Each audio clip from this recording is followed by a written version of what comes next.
Hello, hello, hello সবাইকে hello. তো আজকে তোমাদের সাথে কোনো মেকআপ ভিডিও না, কোনো হ্যান্ডওয়ার্কের ভিডিও আজকে তোমাদের সাথে শেয়ার করব না। তো আজকে তোমাদের সাথে আমি আমার স্কিন কেয়ারের একটা রুটিন আমি তোমাদের সাথে শেয়ার করব। তো তোমরা আমাকে অনেকে কোয়েশ্চেন করো যে দিদি তুমি স্কিনে কী ইউজ করো? সত্যি কথা বলতে আমি কিন্তু স্কিনে তেমন কিছুই ইউজ করি না। কিছু, কিছু ঘরোয়া পদ্ধতি যেগুলো আছে সেগুলো আমি ইউজ করি। আর কী বলো তো আমরা যতই দামি ক্রিম ইউজ করি না কেন, সেটা তুমি যখন কন্টিনিউ ইউজ করবে তত দিনই কিন্তু তোমার স্কিন ঠিক থাকবে। আবার যখন ছেড়ে দেবে দেখবে আবার স্কিন ঠিক আগের মতো হয়ে যায়। ঠিক আছে? তো আমার মনে হয় যে সেটার থেকে ঘরোয়া আমাদের যেই কিছু কিছু পদ্ধতি আছে সেগুলো যদি তোমরা ইউজ করো রেগুলারলি, স্কিন কিন্তু ভালো হবে। আর স্কিন ভালো হওয়ার সবথেকে আরেকটা জিনিস যেটা বলবো, সেটা হচ্ছে তুমি রেগুলারলি তোমাকে জল খেতে হবে। জল যত খাবে তত দেখবে তোমার স্কিন ঠিক থাকবে। আর তার সাথে ঘুমটা কিন্তু মাস্ট, জরুরি আমাদের। ঘুমটা যদি ঠিকঠাক না হয়, তুমি স্কিন বলো, তোমার মন বলো, কোনোটাই ঠিকঠাক থাকবে না। তো সেটাও কিন্তু পাশাপাশি আমাদের জরুরি। তো চলো আজকে আমি তোমাদের সাথে শেয়ার করব আমি কিভাবে স্কিন কেয়ার করি।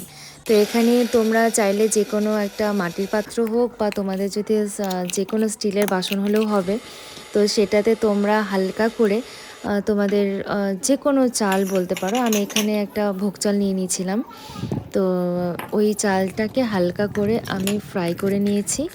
ফ্রাই করার পরে আমি এখানে গরুর দুধ ইউজ করেছি। ঠিক আছে? তো তোমরা চাইলে তোমরা কিন্তু আমুল গোল্ড বা প্যাকেটে যেই দুধগুলো কিনতে পাওয়া যায়, তো তোমরা কিন্তু সেটাও ইউজ করতে পারো। তো আমার যেহেতু গ্রামের বাড়িতে গরু আছে, তো সেখান থেকে আমার রেগুলারলি দুধ আসে। তো সেই দুধটাই আমি ইউজ করেছি। তো তোমরা এখানে দেখতে পারবে আমি চালটা যখন ফ্রাই করছিলাম সেখানে 1 চামচ করে দুধ দিয়ে দিয়ে সেটাকে আমি ফুটিয়ে নিচ্ছিলাম ভালো করে। তো ভালো করে ফোটানো হয়ে গেলে সেটা একটা পাত্রে আমরা ঢেলে নেব।